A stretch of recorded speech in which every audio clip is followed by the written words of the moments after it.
लूका का सुसमाचार अध्याय 11 वचन 29 से लेकर 32 तक मैं पढ़ती हूँ, ध्यान देकर सुनिए। जब बड़ी भीड़ इकट्ठी होती जाती थी तो वह कहने लगा, इस युग के लोग बुरे हैं, वे चिन्ह ढूंढते हैं, पर योना के चिन्ह को छोड़ और कोई चिन्ह उन्हें न दिया जाएगा। जैसा योना निनवे के लोगों के लिए चिन्ह ठहरा, वैसा ही मनुष्य का पुत्र भी इस युग के लोगों के लिए ठहरेगा। दक्षिण की रानी न्याय के दिन इस समय के मनुष्यों के साथ उठकर उन्हें दोषी ठहराएगी, क्योंकि वह सुलेमान का ज्ञान सुनने को पृथ्वी की छोर से आई, और देखो यहाँ वह है जो सुलेमान से भी बड़ा है। निनवे के लोग न्याय के दिन इस समय के लोगों के साथ खड़े होकर उन्हें दोषी ठहराएंगे, क्योंकि उन्होंने योना का प्रचार सुनकर मन फिराया, और देखो यहाँ वह है जो योना से भी बड़ा है। Hallelujah, hallelujah, hallelujah, hallelujah. मेरे प्यारे भाई और बहनों, ये शब्द प्रभु यीशु मसीह का है। ये प्रभु यीशु मसीह लोगों को बता रहा है। प्रभु यीशु मसीह के पास जब बहुत बड़ी भीड़ इकट्ठी हो रही थी, उस भीड़ में से बहुत से लोगों की इच्छा थी कि प्रभु यीशु ने कुछ तो बड़ा चमत्कार दिखाना चाहिए, कुछ तो बड़ा चिन्ह करना चाहिए, जिससे हम विश्वास करें कि तू परमेश्वर का पुत्र है।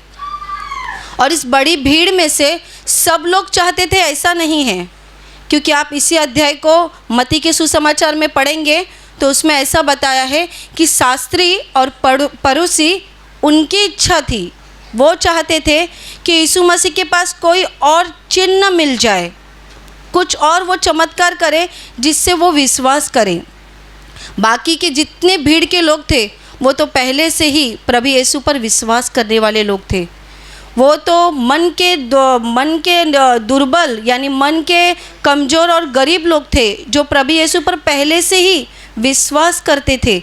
पर उसमें से जो कुछ लोग थे वो थे शास्त्री और परूसी, और वही चाहते थे प्रभु यीशु के पास से और चिन्ह देखने की इच्छा रखते थे, और चमत्कार देखने के लिए वो प्रभु यीशु के पास बातें कर रहे थे, बता रहे थे।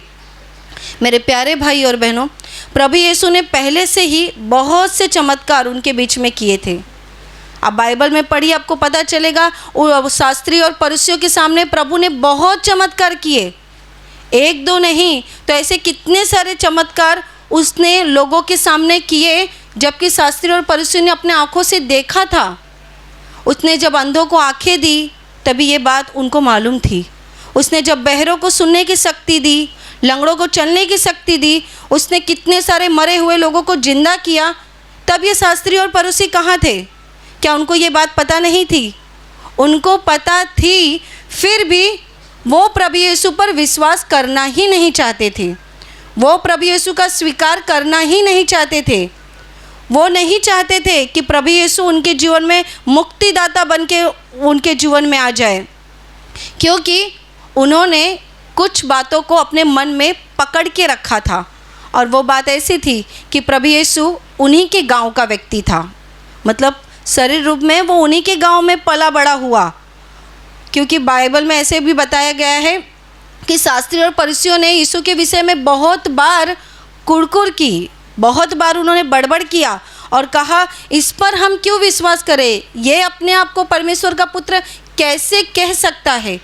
ये कैसे परमेश्वर का पुत्र हो सकता है? क्योंकि ये तो एक बढ़ई का बेटा है, एक कारपेंटर, ये तो बढ़ई का बेटा है। हम इसको हमेशा से बचपन से देखते आ रहे हैं।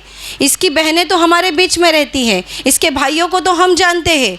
इस तरह से प्रभु की प्रतिमा, प्रभु की सारी बातें उनके आँखों के सामने शारीरिक रूप से थी। और दूसरी बात, वो शास्त्री और परूसी थे, यानी धर्म के पुजारी, धर्म के पुजारी थे, और प्रभु यीशु उनकी नज़र में कोई नहीं था, एक साधारण व्यक्ति था। मतलब उनकी नज़र में ना वो पढ़ा लिखा था, ना उसने उनके तरह कोई ज्ञान लिया था, ना धर्म की कोई बातें सीखी थी, इसीलिए ये सारी बातें उनको हजम करना बहुत कठिन जा रहा था।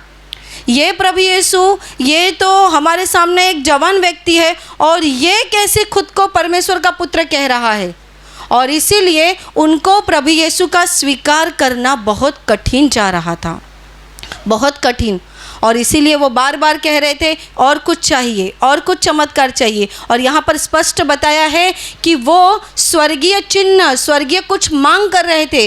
वो प्रभु यीशु को कह रहे थे, अब कुछ तो ऐसा बता दे जिससे हम तुझ पर विश्वास करें कि तू परमेश्वर का पुत्र है। Hallelujah, hallelujah, hallelujah, hallelujah, hallelujah.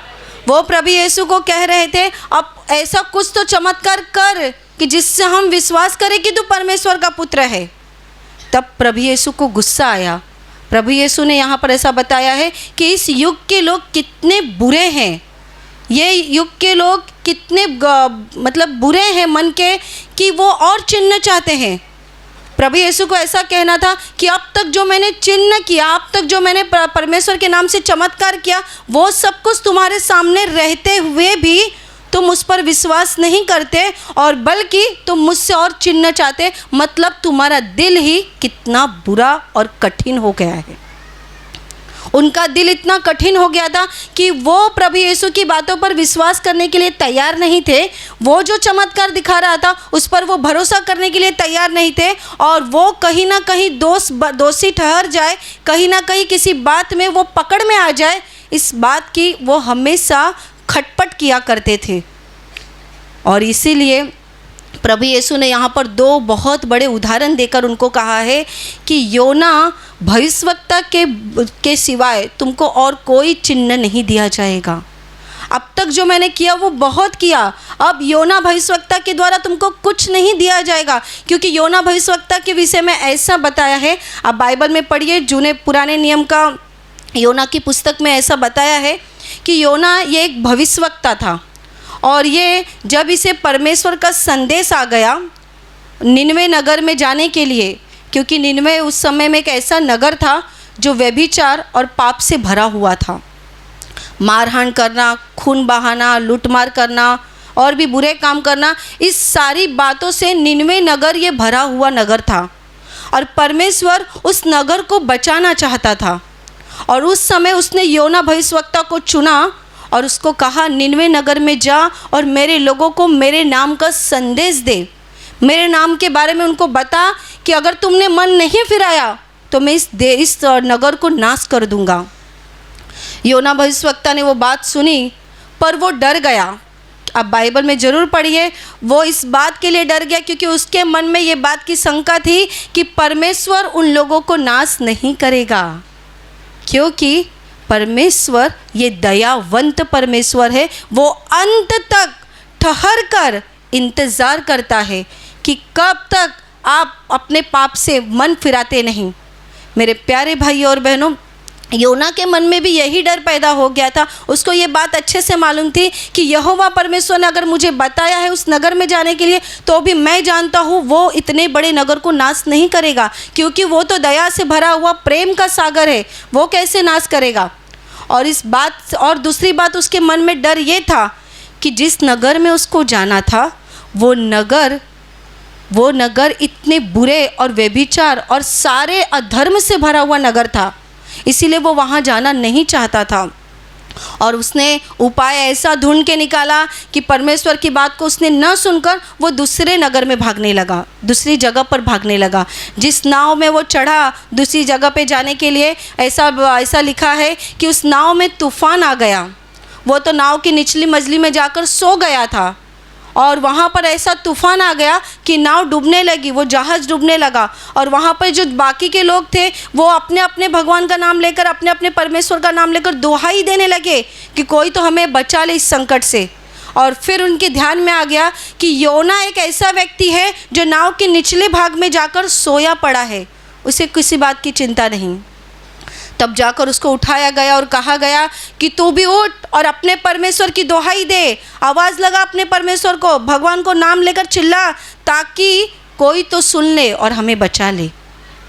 फिर योना ने जब देखा कि तूफान बढ़ रहा है, तब उस समय की कोई परंपरा होगी, उन लोगों ने दोषी व्यक्ति को ढूंढने के लिए उनको ऐसा मालूम पड़ा कि ये जहाज़ पर जो तूफ़ान आया है वो ज़रूर हम में से किसी पाप की वजह से आया है। किसी ने तो परमेश्वर यहोवा के आज्ञाओं का भंग किया है, जिसकी वजह से परमेश्वर का क्रोध इसके ऊपर आ गया है। और उन्होंने वहाँ पे चिट्ठी डाली, चिट्ठी योना के नाम की निकल गई। और फिर वो चिल्ला उठे उसके ऊपर कि तू कौन है, कहाँ से आया, तेरी वजह से इस नाव में ये तूफ़ान आ गया है। तब योना ने कहा कि हाँ, मैं यहोवा परमेश्वर जिसने स्वर्ग और पृथ्वी को निर्माण किया है उसका सेवक हूँ। और उसी के बोलने पर उसने मुझे एक काम दिया, वो काम करने से मैं भाग रहा था, इसीलिए मेरी वजह से इस जहाज़ में तूफ़ान आ गया है। और फिर उन लोगों ने उसको उठाकर इसमें डाल दिया, समुद्र में फेंक दिया। और फेंकने के बाद क्या हुआ, जहाज़ का जो पानी था, तूफ़ान था, वो तो रुक गया। और उसके बाद योना 3 दिन बड़ी मछली के पेट में रहा। और उसके बाद वो वहाँ से बाहर निकला, उसने प्रार्थना की, बाहर आ गया। और आने के बाद उसने परमेश्वर के पास से क्षमा मांगी। और फिर वो निनवे नगर में गया। निनवे नगर में जाने के बाद उसने वो प्रचार किया जो कि यहोवा परमेश्वर ने उसको दिया था। वो प्रचार ऐसा था कि तुम अगर मन नहीं फिराओगे, अपने बुरे कामों से बदल नहीं जाओगे, तब परमेश्वर यहोवा 40 दिन के बाद इस नगर को तबाह कर देगा, वो बर्बाद कर देगा तुम्हारे नगर को। उसके इस शब्द से निनवे के लोग इतने डर गए कि सब पश्चाताप करने लगे। Hallelujah, hallelujah, hallelujah, hallelujah. मेरे प्यारे भाई और बहनों, ध्यान से सुनिए और समझिए। योना ने वहाँ पर कोई चमत्कार नहीं किया, जैसे कि प्रभु यीशु चमत्कार कर रहा था, लोगों को चंगाई दे रहा था, लोगों से दुष्ट आत्माओं से छुटकारा दे रहा था, मरे हुओं को वो जिला रहा था। ऐसे अद्भुत काम जो प्रभु यीशु कर रहा था, उसमें से एक काम भी योना ने नहीं किया, एक काम भी नहीं। वो केवल वहाँ पर गया और परमेश्वर के कहे अनुसार उसने लोगों को बता दिया कि अगर तुमने अपने बुरे कामों से मन नहीं फिराया तो परमेश्वर तुम पर क्रोधित हो चुका है, वो तुम्हें बर्बाद कर देगा, तुम्हें नाश कर देगा। उसके इस प्रचार के ऊपर निनवे के पूरे नगर के लोग यहोवा का भय मानने लगे, डर गए वो। और योना के बातों पर विश्वास करके सब लोगों ने पश्चाताप करना शुरू किया। उस समय का पश्चाताप का एक ऐसा बहुत बड़ा चिन्ह था कि लोग गोनपाट जैसा कोई कपड़ा रहता है, गोनी के जैसे कुछ कपड़े रहते हैं, वो कपड़े को पहनकर राख की डेर पर बैठकर रोकर, बिलक कर, गिड़गिड़ा कर प्रार्थना करना, यानी पश्चाताप करना, ये एक बहुत बड़ा चिन्ह था उस समय। और ये बाइबल ऐसा कहती है कि वहाँ के राजा भी डर गए और उन्होंने योना की बात पर विश्वास करके सबने पश्चाताप करना शुरू किया। सब फिर गए परमेश्वर की ओर, अपने बुरे कामों को बंद कर दिया, सारी गंदी बातों को बंद कर दिया और परमेश्वर की ओर फिर गए। Hallelujah, hallelujah, hallelujah, hallelujah. और जब वो परमेश्वर की ओर फिर गए तभी परमेश्वर ने उनके ऊपर दया किया और पूरे नगर को बचा लिया। Hallelujah, hallelujah, hallelujah, hallelujah. इस बात का उदाहरण प्रभु यीशु ने बताया। प्रभु यीशु ने कहा, योना ने जो प्रचार किया, योना भविष्यवक्ता ने जो लोगों को बता दिया, लोगों ने कोई चिन्ह, कोई चमत्कार नहीं देखा, केवल उसके बोलने पर विश्वास किया, केवल उसके बोलने पर विश्वास किया। और आगे प्रभु ऐसा कहता है, यहाँ पर वो खड़ा है जो योना से भी बड़ा है। कौन? प्रभु यीशु, जो योना से भी बड़ा है। वो कहता है उस समय के लोग केवल योना की बात पर विश्वास कर चुके, उसके बोलने पर विश्वास किया, उन्होंने पश्चाताप किया, अपने मन को बदला। पर मैं तुम्हारे सामने जो परमेश्वर का पुत्र खड़ा है, मैं तो तुम्हारे सामने इतने अद्भुत काम कर रहा हूँ, इतने चमत्कार दिखा रहा हूँ, फिर भी तुम विश्वास नहीं करते। और आगे उसने ऐसा कहा कि सुलेमान के विषय में उसने बताया, सुलेमान ये दावीद राजा का बेटा होकर गया। दावीद राजा जो अपने ज़माने में एक बहुत बड़ा महान राजा होकर गया, ये दावीद राजा बूढ़ा होने के बाद उसने अपने बेटे को राजगद्दी दी। और सुलेमान जब अपनी राजगद्दी पर बैठा तभी उसने परमेश्वर से विनती की, और वो विनती ऐसी थी कि तू मुझे ज्ञान और बुद्धि दे ताकि मैं तेरी प्रजा को संभाल सकूं, तेरे लोगों को मैं मार्गदर्शन कर सकूं। और परमेश्वर ने उसको सपने में ऐसा बता दिया कि तूने जो मुझसे ज्ञान और बुद्धि मांगी है, ये मैं तुझे ऐसे बड़े पैमाने में दूंगा कि आज तक जो कभी होकर नहीं गया और तेरे बाद भी किसी को इतना ज्ञान और बुद्धि नहीं मिलेगा। और फिर सुलेमान राजा को बहुत ज्ञान और बुद्धि से, बहुत विवेक से परमेश्वर ने भर दिया। और भरने के बाद क्या हुआ, उस ज़माने में उसके समय पर इतनी बड़ी बड़ी घटना होने लगी, मतलब उसके ज्ञान की बातें पूरे देश में ऐसे फैलने लगी, उसके देश को छोड़कर और भी बहुत जगह पे सुलेमान की बातें फैलने लगी। वो ऐसे फैलने लगी कि वो जो करता था, वो जो ज्ञान की बातें सिखाता था, उसकी जो व्यवस्था थी, सारी बातें पूरे देश में फैल गई। और फिर यहाँ पर बताया है दक्षिण की रानी, जो कि उसके देश की रानी थी, वो एक जगह से, बहुत दूर जगह से उसके पास आ गई। किसके पास? सुलेमान के पास आ गई। वो सुलेमान के पास इसीलिए आई क्योंकि उसने उसके विषय में चर्चा सुनी थी। चर्चा मतलब उसके विषय में उसने कुछ सुना था कि सुलेमान राजा बहुत ज्ञान से भरा है, बुद्धि से भरा है, वो बहुत अच्छा काम कर रहा है। ये सारी बातें को सुनकर वो अपने देश से निकली यहाँ पर आकर सुलेमान को मिलने के लिए। और जब वो सुलेमान राजा के पास आ गई, आने के बाद उसने सुलेमान राजा को बहुत कठिन कठिन सवाल किए। वो परखना चाहती थी क्या सच में इसके पास ज्ञान और बुद्धि है कि मैंने जो चर्चा सुनी है वो ऐसी ही सुनी है, मैंने जो चर्चा सुनी है वो अफवाह है या गलत है। इस बात को परखने के लिए वो सुलेमान राजा के पास आ गई और सुलेमान राजा से बहुत सारी कठिन कठिन बातें करने लगी और बहुत से सवाल उसने किए। उन सारे सवालों का उत्तर सुलेमान राजा ने बहुत अच्छी तरीके से दिए, बहुत आसानी से दे दिए। उसके सवालों का उत्तर सुनकर रानी को बहुत आश्चर्य हो गया, बहुत वो सोचने लगी, आश्चर्य करने लगी। और सुलेमान का पहनावा देखकर, उसके नौकरों का पहनावा देखकर, उसका उठना बैठना, उनके लोगों का आसपास का वातावरण देखकर वो इतनी चकित हो गई कि बाइबल कहती है उसने कहा, धन्य है तेरे सेवक और धन्य है तेरे नौकर जो हर दिन तेरे मुंह से ज्ञान की बातें सुनते हैं, और धन्य है तेरा परमेश्वर।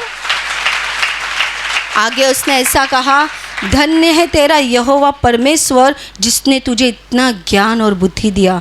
मैंने जो सुना था वो तो बहुत कम सुना था, पर अब मैंने देख लिया कि जिस परमेश्वर ने तुझे ज्ञान और बुद्धि दी है वाकई वो जीवित परमेश्वर है। Hallelujah, hallelujah, hallelujah, hallelujah, hallelujah.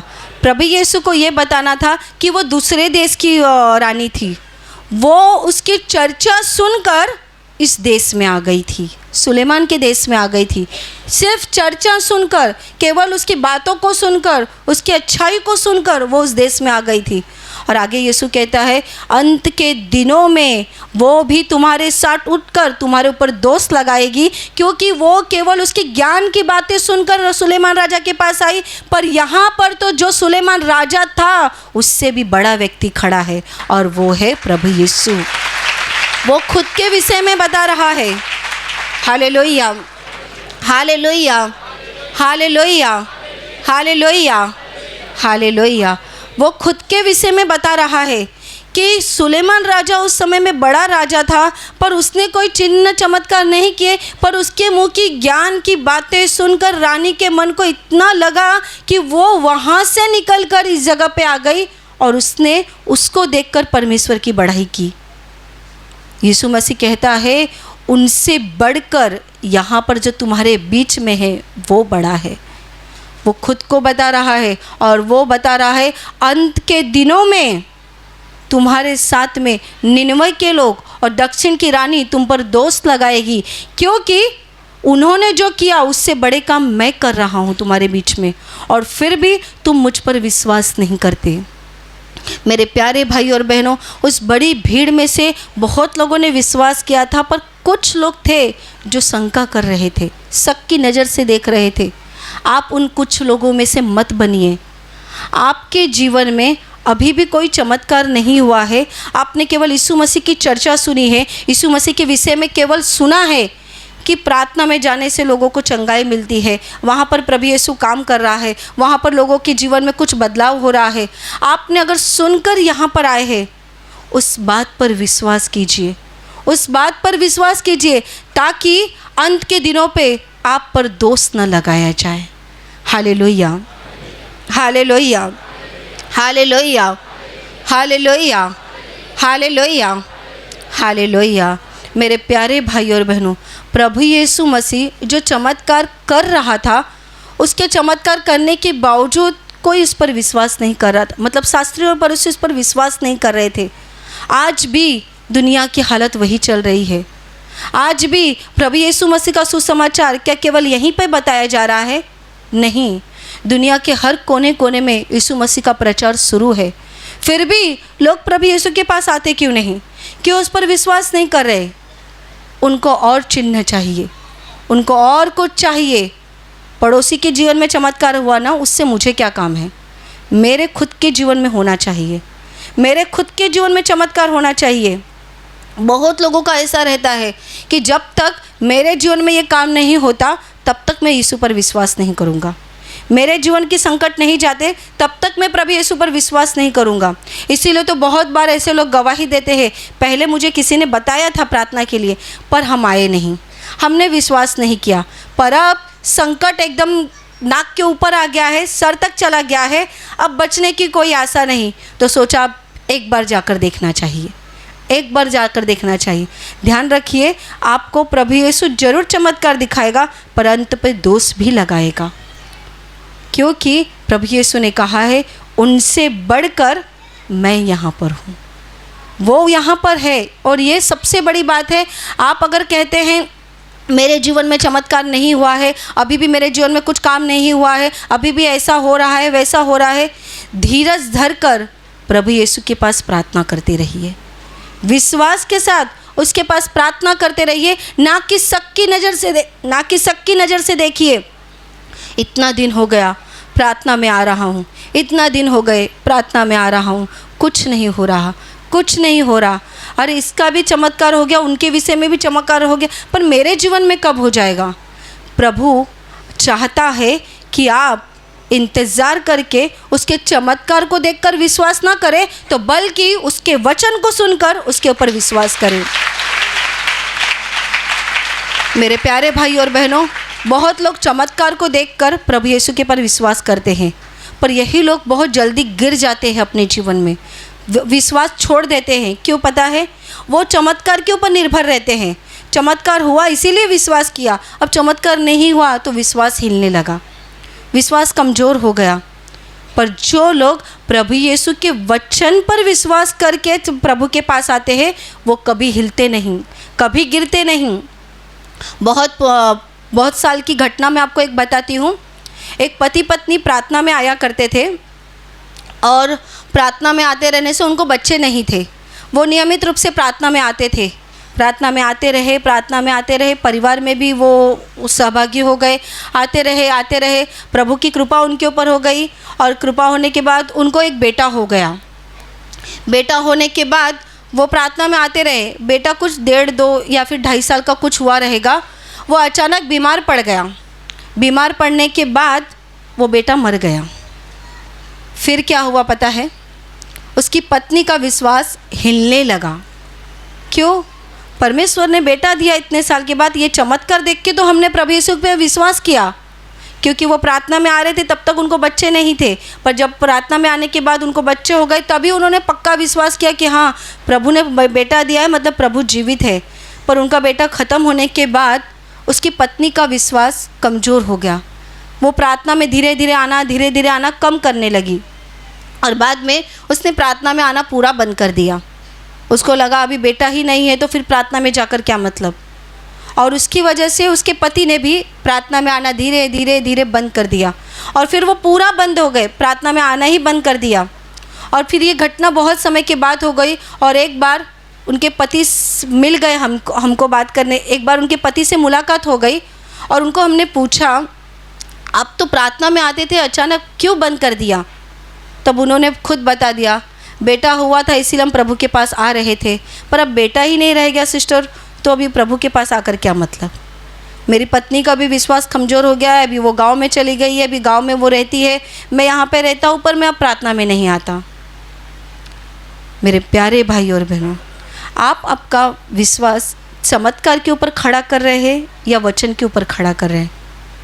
जो चमत्कार के ऊपर खड़ा करता है ना, बहुत जल्दी उसका विश्वास टूटने भी लगता है। चमत्कार होगा तो ही मैं प्रभु पर विश्वास करूंगा। ये चमत्कार हुआ, मेरा विश्वास बढ़ गया, वो चमत्कार हुआ, मेरा विश्वास बढ़ गया। अच्छी बात है, प्रभु यहाँ पर गवाहियाँ लेकर आता है आपका विश्वास बढ़ाने के लिए। जो भी आप यहाँ पर गवाही सुनते हैं उससे आपका विश्वास बढ़ना चाहिए। पर आपके जीवन में चमत्कार वो नहीं हुआ, इसका मतलब आपका जीवन हिलने लगा। आपका चमत्कार आपके जीवन में नहीं हुआ, आप विश्वास में कमज़ोर पड़ने लगे। आज ही अपने आप को परखिए, क्या आप चमत्कार की उम्मीद करिए, नहीं करिए ऐसा मैं नहीं कहती। चमत्कार होना सहज बात है, आसान बात है। जो लोग प्रभु यीशु पर विश्वास करते हैं उनके जीवन में चमत्कार होगा, मतलब होगा और होगा, उसमें कुछ बोलने की बात नहीं है। आप में से जितने लोग प्रभु यीशु पर विश्वास कर रहे हैं, आपके जीवन में चमत्कार होगा ही होगा, क्योंकि विश्वास करने वाले के जीवन में प्रभु काम किए बिना रहेगा ही नहीं। आप अपने जीवन में आज बहुत दुखी है, आज आप अपने जीवन में बहुत निराश है, आज आपको ऐसा लगता है कि जीवन की सब बातें ख़त्म हो गई है, सब आनंद ख़त्म हो गया है, अभी प्रभु के पास आकर क्या मतलब। आप प्रार्थना में धीरे धीरे आना बंद करेंगे, कमज़ोर हो जाएंगे। ध्यान रखिए, शैतान आपको फिर से उसी अंधकार में लेकर जाएगा जिस अंधकार से प्रभु यीशु ने आपको खींच के बाहर निकाला है। आप अपना विश्वास चमत्कार पे मत कीजिए, तो बल्कि चमत्कार करने वाले प्रभु यीशु पर कीजिए। हाँ, क्योंकि चमत्कार होगा नहीं होगा, ये विश्वास के ऊपर है। पर प्रभु यीशु कल, आज और युगानुयुग एक समान है। वो कल भी आपके साथ था, वो आज भी आपके साथ है, और वो दुनिया के अंत तक आपके साथ रहेगा, अंत तक। इसीलिए ब्रदर हमेशा कहते थे कि मैं चमत्कार को देखकर प्रभु यीशु के पास नहीं आया। उन्होंने कितने अपने प्रवचन में बताया और कितनी बार उन्होंने बताया भी है कि मैंने कोई चमत्कार देखा इसलिए प्रभु यीशु पर विश्वास नहीं किया, तो मैंने प्रभु यीशु के वचन के ऊपर विश्वास करके प्रभु यीशु के पास आ गया। इसीलिए तो आज हम देख रहे हैं ब्रदर का जीवन क्या था और आज क्या हो गया है। लोग मर जाते हैं और ख़त्म हो जाते हैं, ब्रदर मरने के बाद भी तारे के समान स्वर्ग में चमक रहे। आज भी जो उनके प्रभु यीशु पर विश्वास कर रहा है, आज भी ब्रदर की मिट्टी के द्वारा उनके जीवन में काम हो रहा है। क्यों हो रहा है? उन्होंने सामर्थ के ऊपर बल नहीं दिया, उन्होंने प्रभु के वचन के ऊपर भरोसा रखा। मेरे प्यारे भाई और बहनों, प्रभु के वचन के ऊपर भरोसा रखिए, आपका जीवन बदलने लगेगा। कैसे बदलेगा ये आपको भी नहीं मालूम पड़ेगा। कैंसर जाना, डायबिटीज़ जाना, ब्लड प्रेशर जाना और बड़ी बड़ी बीमारियों को निकल जाना, ये तो चमत्कार बड़े बड़े है ही, पर आपका मन बदल रहा है, इससे बड़ी कोई बात नहीं। ये सबसे बड़ी बात है। इसीलिए जब भी यहाँ पर गवाही आती है कि पहले मेरा जीवन कितना बुरा था और अब कैसा हो गया, पहले मेरा जीवन कैसा था और अब कैसे बदल गया, ये जब गवाही आती है तभी इस गवाही से दिख जाता है कि उनका विश्वास प्रभु यीशु के ऊपर कैसा बैठ गया है। ढानू में ही एक बहन ने, पति पत्नी ने गवाही दी, बहुत सुंदर गवाही दी।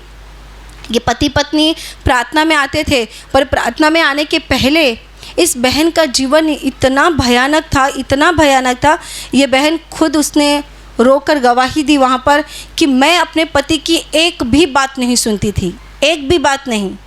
आप में से भी ऐसे लोगों के जीवन में आज हो रहा है। वो उसने खुद कहा कि मैं अपने पति की एक भी बात नहीं सुनती थी, उसने मुझे कुछ कहा तो मैं तुरंत उल्टा देती थी, उसने मुझे कुछ भी कहा तो मैं उसको उल्टा जवाब दिए बिना चुप नहीं रहती थी। उसने ऐसा भी बताया कि घर का मैं कोई काम नहीं करती थी, कोई भी काम नहीं, सब पति को करने के लिए बताती थी। पूरा दिन घर पे रहने के बावजूद भी वो घर का काम नहीं करती थी, और काम तो करती ही नहीं थी, पर पति के साथ इतना भयानक व्यवहार करती थी कि उसके व्यवहार से पति को बहुत बुरा लगता था। उसके पति ने खुद बताया, आपको मालूम है निकने ढानू में, और जैसे यहाँ पर मुंबई में घर में नल रहते हैं, पानी रहते हैं, या घर के बाहर नल रहते हैं, गांव की जगह पे ऐसी सुविधा नहीं रहती है, लोग पानी थोड़ा दूर से लाने जाते हैं। इस भाई ने खुद कहा, मैं काम पर से आने के बाद पानी भरने के लिए खुद जाता था, उसके बाद खाना भी खुद बनाता था, पर ये कुछ नहीं सुनती थी, कुछ भी नहीं करती थी। पर जब मुझे लगता है उनके किसी रिश्तेदार ने उनको प्रार्थना के लिए बता दिया, वो प्रार्थना में आते रहे, वचन को सुनते रहे। इस बहन ने बताया, धीरे धीरे मेरे अंदर परिवर्तन होते गया। मैंने प्रभु यीशु पर विश्वास किया, प्रार्थना करने लगी, और अब कितने महीने हो गए मैं अपने पति की सारी बात सुनती हूँ, वो जो मुझे बोलते हैं वो मैं सारा करती हूँ, घर का खाना भी बनाती हूँ, पानी भी भरती हूँ, सब काम करती हूँ। अभी हम पति पत्नी के बीच में बिल्कुल झगड़े नहीं होते। Hallelujah, hallelujah, hallelujah. घर में पति का मन सही नहीं है या पत्नी गलत व्यवहार करती है, आपको मालूम है इसका परिणाम क्या होता है? पूरा घर बर्बादी के रास्ते पे रहता है, पूरा घर। पत्नी सुनती नहीं, उससे पति को भी तकलीफ़ होती है, बच्चों पर प्रभाव पड़ता है, पूरे घर का वातावरण बिगड़ता है, आसपास के वातावरण बिगड़ता है। इसीलिए तो मन का परिवर्तन ये सबसे बड़ी बात है, सबसे बड़ी बात। किसी भाई के मन का परिवर्तन हो गया, सबसे बड़ी बात है। कैंसर जाने से भी बड़ी बात है, क्योंकि कैंसर की बीमारी से वो व्यक्ति अकेला रोता है, पर मन के बुरे व्यवहार से वो व्यक्ति अकेला नहीं, आसपास के सब लोगों को रुलाता है।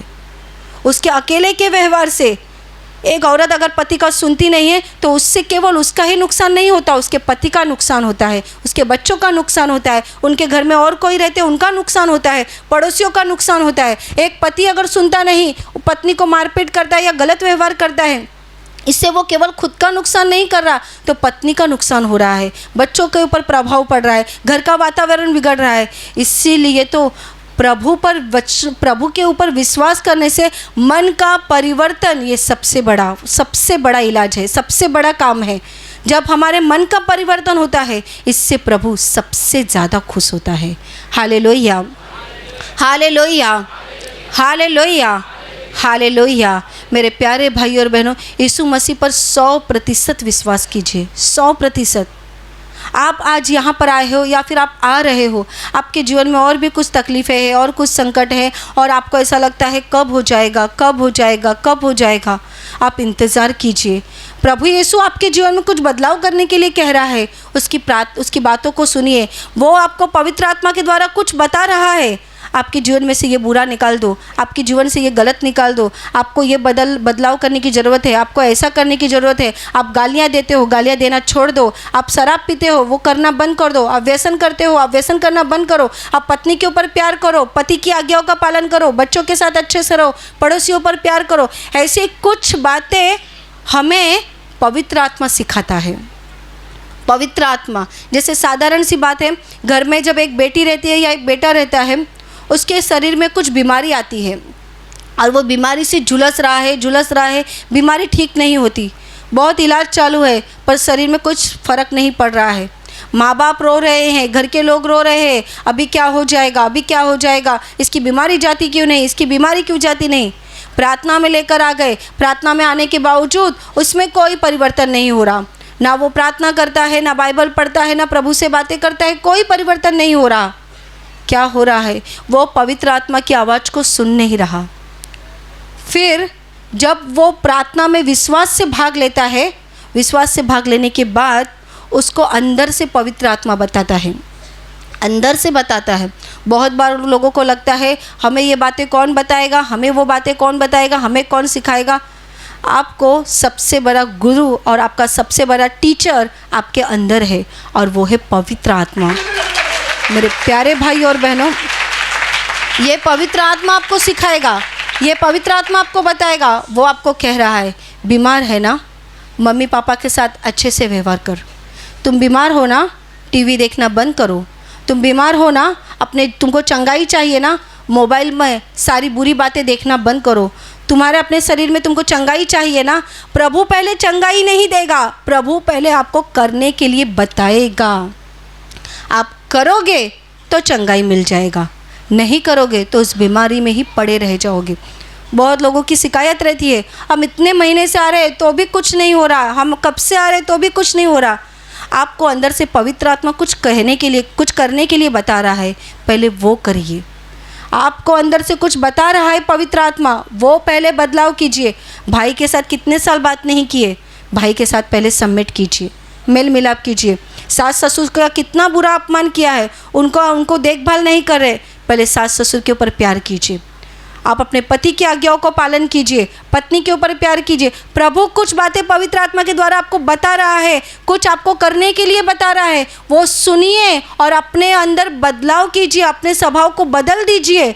मतलब क्या हो जाएगा, प्रभु यीशु आपके ऊपर खुश हो जाएगा और आपको प्रार्थना करने की ज़रूरत नहीं पड़ेगी। वो सीधा आपको छुएगा और आपकी बीमारी से, आपके दुख से, आपकी तकलीफ़ों से आपको बाहर निकालेगा। मेरे प्यारे भाई और बहनों, आप प्रभु यीशु के चरणों के पास आए हो, वो आपको ज़रूर कुछ ना कुछ आशीष देगा, ज़रूर वो आपकी प्रार्थना सुनेगा। पर प्रार्थना कब सुनेगा, जब हम उसकी बातों को मानेंगे तब वो सुनेगा, जब हम उसके इच्छा के अनुसार करेंगे तब वो करेगा। यीशु मसीह ने वही तो कहा, मैंने तो बहुत चमत्कार दिखा दिए। यीशु मसीह ने कितने चमत्कार किए, तो भी शास्त्री और फरीसियों को सुनना नहीं था, उसको उसके ऊपर विश्वास करना ही नहीं था। वो नहीं चाहते थे, उन्होंने अपने मन को कठिन किया था, क्योंकि उनको ऐसा लगता था कि ये कौन है, ये तो एक साधारण व्यक्ति है, ये खुद को परमेश्वर का बेटा कैसे बता रहा है। आपको भी यही लगता होगा, ये प्रभु यीशु ये कौन है, ये कौन है, इसके बारे में हम अभी अभी सुन रहे, पर ये कौन है। ये प्रभु यीशु जिसे बाइबल कहती है, वो राजाओं का राजा और प्रभुओं का प्रभु है। अंत के दिनों में, जैसे कि यीशु मसीह ने कहा, अंत के दिनों में वही आ जाएगा न्याय करने के लिए। मेरे प्यारे भाई और बहनों, इस प्रभु यीशु पर विश्वास कीजिए।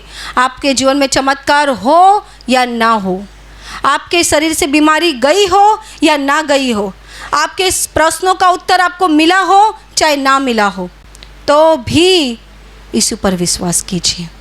प्रभु यीशु पर विश्वास कीजिए, उसके बातों पर भरोसा कीजिए, उसके वचनों पर विश्वास कीजिए। वो जो कहता है उसे अपने जीवन में करने की शुरुआत कीजिए। मैं आपको बताना चाहती हूँ, चंगाई यीशु मसीह आपको अपने आप दे देगा, अपने आप। आपको उसके लिए प्रार्थना करने की ज़रूरत नहीं पड़ेगी। आप केवल उसकी बातों को, उसकी वचनों को, उसे मानिए, उसे स्वीकार कीजिए, उसके बातों पर विश्वास करके उसके नाम पर विश्वास कीजिए। देखिए, आपको प्रभु यीशु उसके सभी प्रकार के आशीषों से भर देगा। Hallelujah, hallelujah, hallelujah. और अभी प्रार्थना करने का समय है। मैं आपके लिए प्रार्थना करने जा रही हूँ। आपके शरीर में जहाँ कहीं बीमारी है, आप वहाँ पर हाथ रखिए। अगर आप वहाँ हाथ नहीं रख सकते तो आप अपने सीने पर हाथ रखिए और पूरा विश्वास कीजिए कि प्रभु यीशु इसी समय आपको हाथ लगाकर चंगाई देगा, आपकी बीमारी से आपको छुटकारा देगा, आपके दुखों से वो आपको मुक्त करेगा। प्रभु यीशु के पवित्र नाम से आपके शरीर की हर एक बीमारी इसी समय पूरी तरह से निकल जाए। आपके जीवन का हर एक दुख प्रभु यीशु के पवित्र नाम से इसी समय निकल जाए। आपके जीवन में शैतान की ताकत जो काम कर रही है, मैं प्रभु यीशु के नाम से आज्ञा देती हूँ, वो सारी ताकत इसी समय निकल जाए। सब प्रकार की दुष्ट आत्माओं, इनके जीवन से पूरी तरह से इन्हें छोड़कर निकल जाओ और फिर से इनके जीवन में वापस मत आना। आपके जीवन में प्रभु यीशु की शांति आए, आपके दिल में प्रभु यीशु का आनंद आए, पवित्र आत्मा की शांति और आनंद आपके जीवन में और आपके परिवार पर आ जाए। आमीन।